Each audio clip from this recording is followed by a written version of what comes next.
Estamos ya llegando hacia el final. Vamos a escuchar ahora las conclusiones de este congreso que están a cargo del profesor Hugo Díaz, que ha estado con nosotros estos 3 días y que ha sido parte importante también de la organización de este evento. Profesor Hugo Díaz, está ya usted con nosotros. Adelante.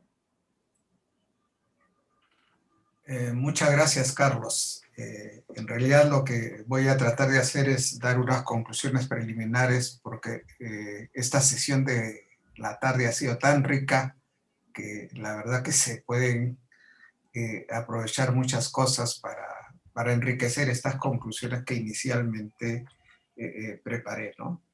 En realidad han sido 3 días de un debate muy rico, ¿no? Y luego de estos 3 días pues llegamos al término. Ha sido un congreso histórico, tanto por la cantidad de inscritos como por la cantidad de participantes y por los temas que se han tratado, que han sido temas realmente muy sui generis, ¿no? La pandemia nos ha dado esa particularidad. El objetivo que se trazó la derrama magisterial de contar con una radiografía muy objetiva y sincera de la realidad educativa actual, de las prioridades inmediatas, creemos que se ha cumplido, ¿no? Estas conclusiones, luego de afinadas, perfeccionadas, las vamos a poner a disposición de Ricardo, de los partidos que están trabajando sus planes de gobierno, de la comunidad educativa y de la sociedad en general, ¿no? Y básicamente las conclusiones se desglosan en dos grandes secciones que son o coinciden mucho con el esquema de la presentación que hizo Ricardo, ¿no? Un primer grupo de conclusiones está asociado a cómo enfrentar en este momento la situación de pandemia, y el otro grupo de conclusiones tiene que ver con la pospandemia, ¿no? Cómo empezar a trabajar la pospandemia, ¿no? Y empezando por lo inicial, por el 2021, como bien señalaba Ricardo, pues hay que empezar diciendo que el 2020 nos ha dejado muchas lecciones. Unas muy alentadoras y otras donde debemos hacer esfuerzos por mejorar, ¿no? Ha puesto a prueba la capacidad de reacción del sistema educativo y de la sociedad, ¿no? Y ha demostrado, como bien lo dijo Ricardo, que el país ha sido capaz de organizarse rápidamente para que los estudiantes reciban clases, aún con todas las limitaciones que podemos haber encontrado. Algunos expositores han calificado esta situación como un milagro en medio de la difícil situación que se tenía al frente, ¿no? De hecho, ya esto es algo muy valioso, muy importante. Otro elemento muy positivo que se ha dado en el 2020 es que los profesores han actualizado su manejo tecnológico, se redujeron las brechas entre regiones y muchos han demostrado una capacidad de creatividad enorme, que a lo que nos lleva es a pensar que tenemos que confiar más y creer más en nuestros docentes. Otra tercera situación muy positiva es que se ha fortalecido el vínculo entre la escuela y los padres de familia, y finalmente ya nadie duda de que las tecnologías han llegado para quedarse, ¿no? Ahora bien, esos como aspectos positivos, y este año escolar que acaba de empezar, pues se presenta llenos de desafíos, ¿no? El evento ha servido para poner atención en ciertas situaciones que en realidad pues sí tenemos que pensar cómo atacarlas, ¿no? Una primera es los datos que la encuesta nacional de hogares, la que mide la situación al tercer trimestre del 2020, pues revela, ¿no? Y esta encuesta lo que dice es que más o menos cerca de 900.000 estudiantes dejaron de estudiar o matricularse a esa fecha, ¿no? Al tercer trimestre del 2020, ¿no? Recuperar para el sistema la mayor cantidad de estudiantes que se han retirado va a tener que ser una prioridad fundamental, ¿no? Son loables, destacables, los esfuerzos que ya han empezado, ¿no? Por ejemplo, las becas es un tema importante, quizás fortalecer las ideas del crédito educativo podría ser otro elemento también valioso, indudablemente créditos a tasas blandas, ¿no? Lo segundo es que es cierto que los estudiantes no han dejado de aprender el año pasado, ¿no? Han aprendido cosas que no necesariamente estaban dentro de la programación curricular. La pregunta es si aprendieron lo que realmente importa, ¿no? Los datos de otros países son realmente alarmantes. Todavía no los tenemos. En el caso peruano, Ricardo ha mencionado que pronto los vamos a tener y eso me parece muy, muy importante, ¿no? Porque necesitamos ese estudio para saber el tipo de estrategias que pues hay que seguir, ¿no? La idea de que en cada escuela se puedan hacer estos diagnósticos creo que es un paso bastante positivo, ¿no? El objetivo debe ser que los estudiantes aprendan lo esencial, ¿no?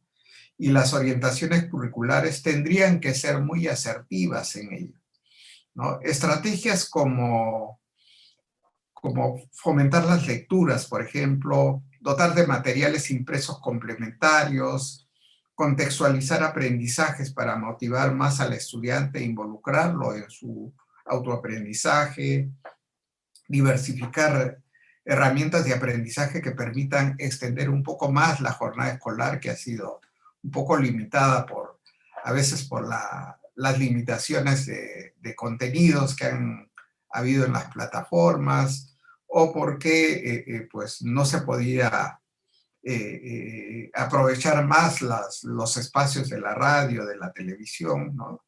Dotar de capacidades a las familias para apoyar los procesos de aprendizaje, fortalecer la tutoría, la orientación, son elementos realmente claves que podrían ayudar a atacar este tema que ya revelan los diagnósticos internacionales, ¿no? De la preocupación por la pérdida de aprendizaje, ¿no?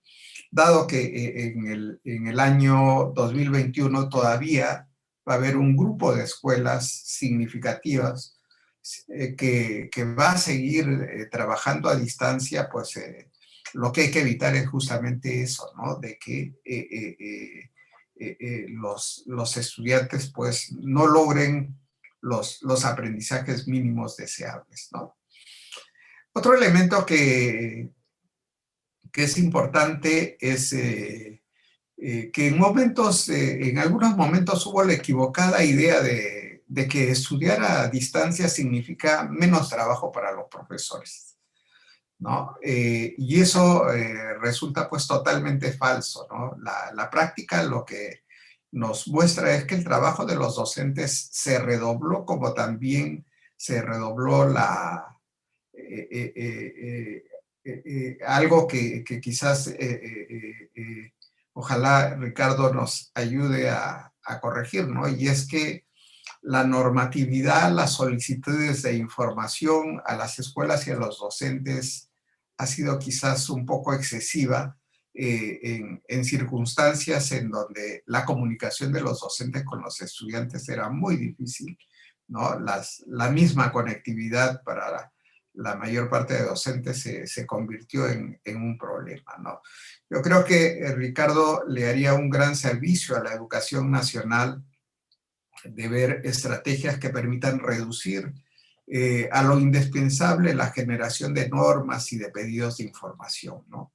Porque ese tiempo que los docentes están gastando a veces o insumiendo, invirtiendo en atender esas demandas, pues lo necesitan para pensar cómo trabajar mejor con sus estudiantes, ¿no? Otra conclusión que surge del Congreso es que, llegado justamente a esta situación de normativa, de exceso de información demandada, ha surgido pues un reclamo en casi todas las sesiones de desarrollo del ENSIMAS, ¿no? Y como bien también lo ha señalado Ricardo, hay que revisar los alcances de la autonomía, ¿no? La pandemia ha demostrado lo heterogéneos que son los contextos de aprendizaje y los estudiantes, ¿no? Cada estudiante en una sección es distinto al otro, ¿no? Tiene condiciones de estudio distintas, tiene condiciones de vivienda distintas, tiene motivaciones distintas, ¿no? Y en ese sentido, pues tenemos que creer en los docentes y depositar confianza en que ellos van a encontrar las mejores soluciones a las situaciones que enfrentan, ¿no? Sabemos por las investigaciones que ha hecho Ricardo que él es un firme creyente de que se puede avanzar más en autonomía. Indudablemente que gradual, bien implementada, ¿no? Con el acompañamiento necesario en los casos indispensables, ¿no? Y confiamos en que, por lo menos en estos meses que quedan, pues se puedan dar algunos pasos favorables al respecto, ¿no? Otra conclusión respecto de esta experiencia del año escolar 2020 y 2021 es que...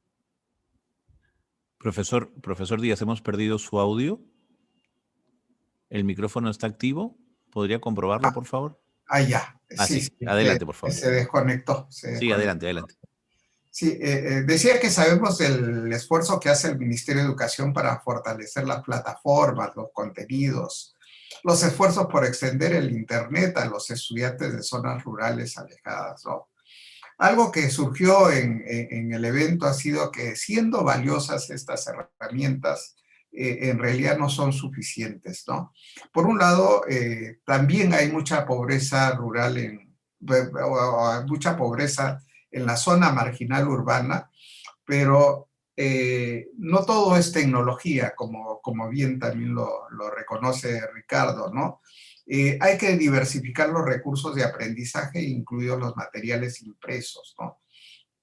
Porque todavía vamos a tener un 75-80% de estudiantes que va a seguir estudiando por radio o por televisión, ¿no?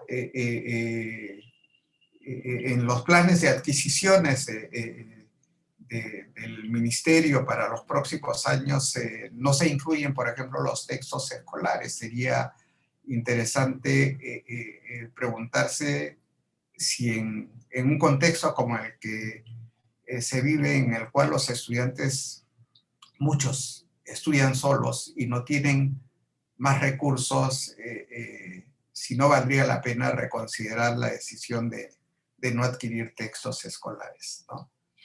Y el segundo grupo de conclusiones tiene que ver con mirar más allá de la emergencia, ¿no? Y allí lo que aparece como conclusiones es que esta ocasión es ideal para convertir la pandemia en una oportunidad de rediseño de las prioridades del sistema, ¿no? Asunto que ya lo ha advertido igualmente Ricardo, ¿no? Poner adelante los esfuerzos de la educación ciudadana, repensar el sentido de las escuelas, aprovechar las inmensas posibilidades que brindan las tecnologías y pensar desde ahora en lo que necesitamos y lo que haremos cuando la enseñanza presencial y la enseñanza híbrida empiecen a crecer más dinámicamente, ¿no? El proyecto educativo es una valiosa herramienta que nos debe ayudar a identificar áreas prioritarias de actuación. Está claro que objetivos como los que se propone de reducción de la segregación, la diversificación, la educación a lo largo de la vida, entre otros, van a ser muy orientadores respecto de lo que, de lo que se puede hacer. En un plazo más cercano hay desafíos como los siguientes, ¿no? En primer lugar, la educación híbrida o a distancia, para ser eficientes, para ser efectivas, demandan grandes inversiones iniciales. Esa es la experiencia internacional, ¿no? Eso si se quiere que sean un buen complemento de la educación presencial, ¿no? Y si realmente queremos mejorar la eficacia, la eficiencia de la educación a distancia, desde ahora tenemos que empezar a configurar cuáles son los modelos que vamos a adoptar y estimar los costos que esos modelos van a demandar. Lo segundo es que si la enseñanza se comparte entre el hogar y las escuelas, también va a ser muy importante empezar a reflexionar sobre cuáles son los módulos deseables y sostenibles de equipamiento tecnológico que deben existir en las escuelas y cuáles son los módulos deseables que deberían existir en los hogares, ¿no? Y cuál sería la estrategia para ayudar a los hogares pobres a que pues, puedan contar con ese módulo de equipamiento tecnológico que permita a sus hijos estudiar en casa, ¿no? ¿Cómo se va a insertar el modelo de transformación de la escuela en un plan de desarrollo digital? Es otro elemento importante, ¿no? El presidente Sagasti habló al inicio de su mandato de la necesidad de un plan de desarrollo educativo digital. Eso en realidad sabemos muy poco, no hay mucha información. Sin embargo, es bien importante enmarcar todos estos esfuerzos de desarrollo tecnológico que se están haciendo justamente en ese plan. Empezar a conocer algo más, cuál va a ser la progresividad a partir de la cual el 100% de las escuelas y de los hogares podrían llegar a tener conectividad, ¿no? Es decir, ¿cuánto tiempo más requiere el país para que todo el país esté conectado, ¿no? Otra conclusión es que la complejidad de los desafíos que demandará transformar la escuela requiere la contribución y responsabilidad de todos. Esto lo ha enfatizado Ricardo y las conclusiones coinciden plenamente con él, ¿no? No solo el Ministerio de Educación. Inclusive, y esto sí que es algo importante que salió en las conversaciones, hay que escuchar y hacer partícipes a los estudiantes que tienen muchas cosas que decir respecto a qué es lo que debe mejorar y cambiar en la educación, ¿no? Las desigualdades han crecido enormemente y vamos a tardar en recuperar el terreno ganado, ¿no? Van a ser indispensables estrategias que rompan muchos de los circuitos de desigualdad, ¿no? Y lo ha insinuado Ricardo, en realidad una reforma presupuestal es indispensable, ¿no? Una reforma que contemple, pues,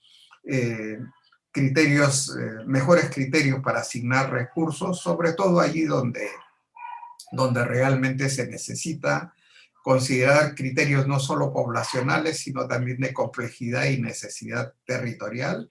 Por ejemplo, dar mayores asignaciones a aquellas escuelas de mayor pobreza de aprendizaje, ¿no? Hay grupos prioritarios críticos que los recursos tienen que atender, ¿no? Como son los sectores en contexto de creciente pobreza, los que no tienen acceso a la conectividad y los docentes sin capacidades para el uso de tecnologías de educación a distancia, ¿no? Hay que presionar por la efectividad del incremento de recursos producto de esta reforma constitucional aprobada que pues nos pone el desafío de llegar al 6%, ¿no? Que es como se reitera todo un desafío porque significa más o menos pues aumentar el presupuesto educativo en un 40%, ¿no? Con lo cual la capacidad de gasto tendría que aumentar y calidad del gasto tendría que aumentar considerablemente. Hay que contar con planes, creo que para acelerar, y eso ha salido también de las discusiones, para acelerar mejor la ejecución del presupuesto, es indispensable contar con planes que permitan acelerar y mejorar la capacidad de ejecución del gasto, ¿no?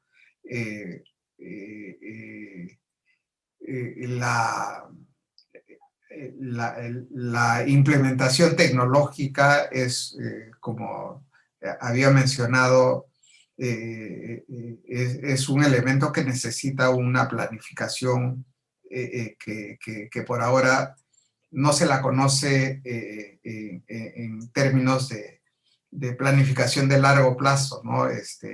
Solamente se conocen las acciones inmediatas. Es importante tener la visión de largo plazo. Igualmente para el tema de la infraestructura, sobre todo de contar con escuelas seguras, bien equipadas, con los servicios esenciales de seguridad, ¿no?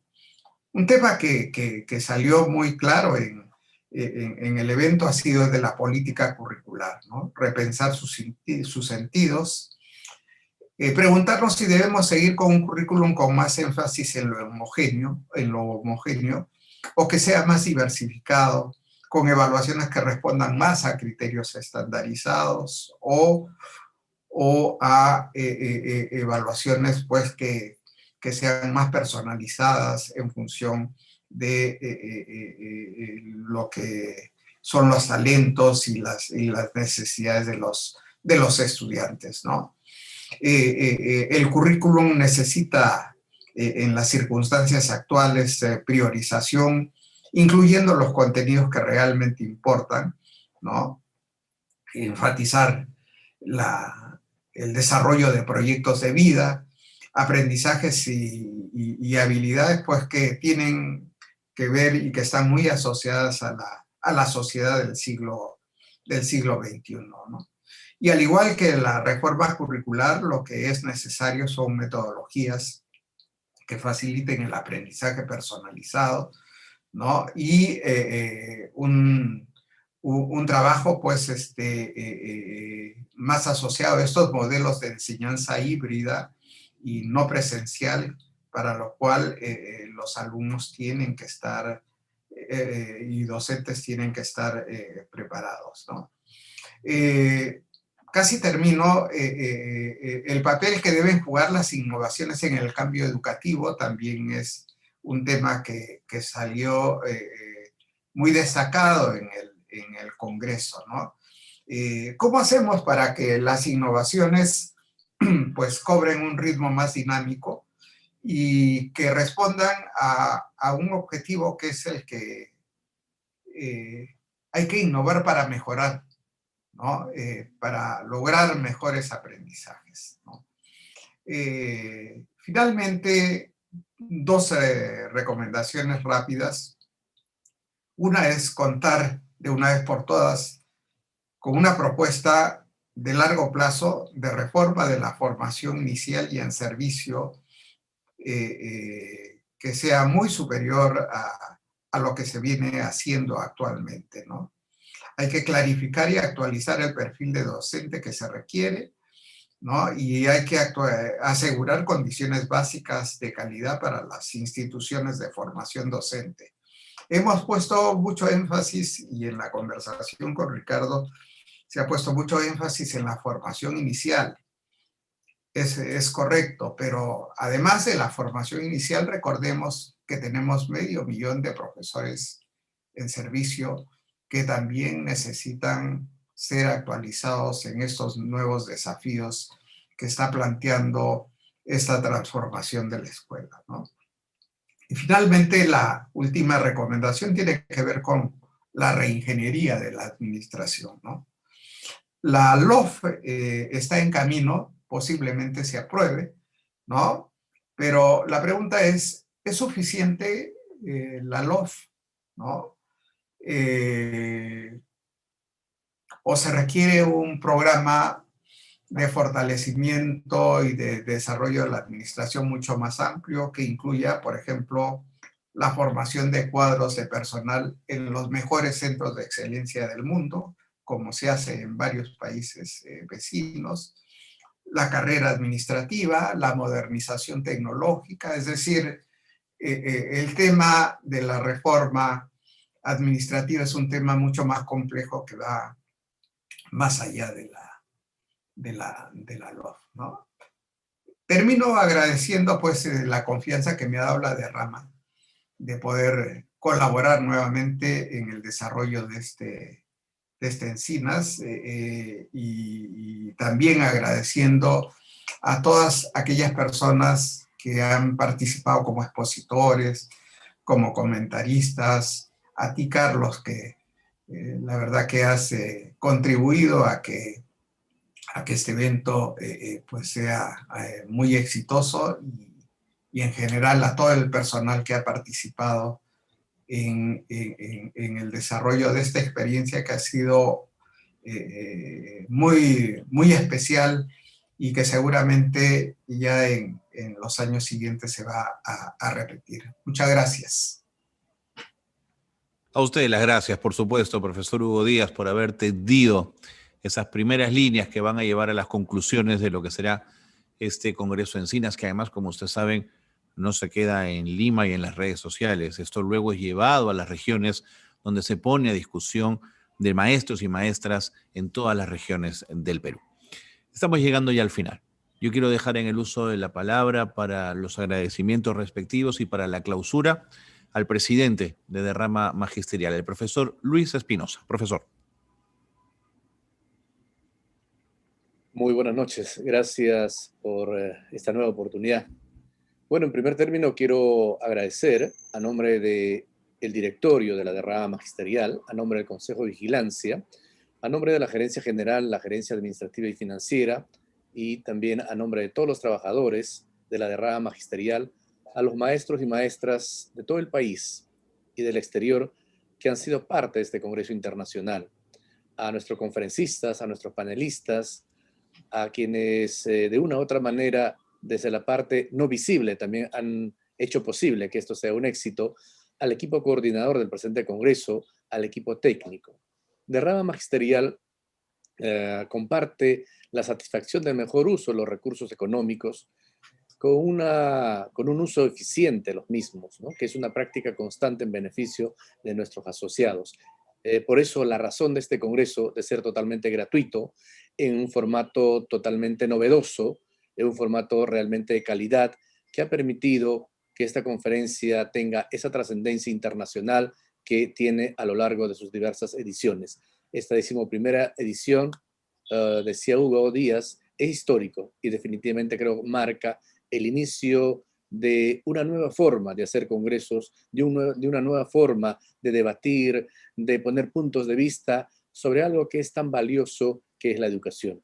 Quiero también comunicar a todos nuestros maestros y maestras que han participado en el presente congreso que los certificados del mismo les estará llegando a su correo, al correo con la cual se han registrado este congreso, certificado por 120 horas a nombre de la Universidad Nacional Enrique Guzmán y Vallela Cantuta y el auspicio del Ministerio de Educación, para lo cual completarán el trabajo complementario que igual les estaremos haciendo llegar inmediatamente finalizado este congreso. Las presentaciones que ustedes han podido visualizar, los PPT, están aún en la sala, lo pueden descargar a sus dispositivos desde la sala de conferencia que tenemos habilitada para todos nuestros conferencistas.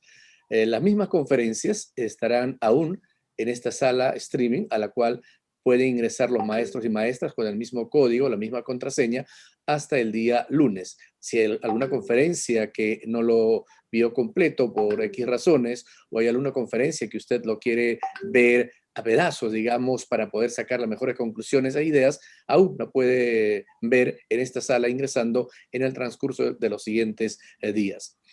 Maestros y maestras, tenemos una gran oportunidad, creo yo, de liderar toda una escuela del presente y construir en consensos y disensos también la escuela del futuro desde el lugar en el cual nos encontramos. Una escuela del futuro que tome en cuenta todo lo rico y valioso que la experiencia misma nos viene generando. Los invitamos a partir del 19 al 23 de abril, de 6:30 de la tarde a 9:30 de la noche, a la capacitación gratuita para los maestros postulantes al proceso de nombramiento 2021. Y muy atentos los maestros nombrados, ya que próximamente les estaremos anunciando una actualización de preparación para la evaluación de ascenso que también ya se anunció para el presente año. Invitarles también a que puedan participar en los eventos post-encinas, que lo denominamos nosotros, los mismos que se desarrollarán los meses de mayo, agosto y noviembre, para seguir mejorando y enriqueciendo las conclusiones y recomendaciones de la presente edición del Congreso Internacional José Antonio Encinas. De rama magisterial, muy comprometido con la administración transparente y eficiente del Fondo del Maestro Asociado. En esta oportunidad les hemos presentado la edición 11º del Congreso Internacional de Educación José Antonio Encinas, haciendo uso óptimo de la tecnología y que no ha generado ningún gasto al maestro asociado ni afectado sus fondos que confían en la derrama magisterial. Hemos llegado a más de 30.000 docentes que han seguido nuestro congreso en la sala streaming. No se ha transmitido por las redes sociales, recién lo haremos más adelante ya en un formato grabado, puesto que los miles de maestros que no han podido inscribirse ya están también muy atentos y a pedido de ellos estaremos generando en breve a través de nuestras redes sociales. Este evento ha sido totalmente gratuito, igual la certificación es totalmente gratuito para los maestros y maestras que han participado en nuestra edición. Hace horas, diría, el día 23, aperturábamos este Congreso Internacional muy rico en todo lo que ha generado cada una de las ponencias, cada una de las mesas que se ha podido escuchar en el transcurso de estos 2 días.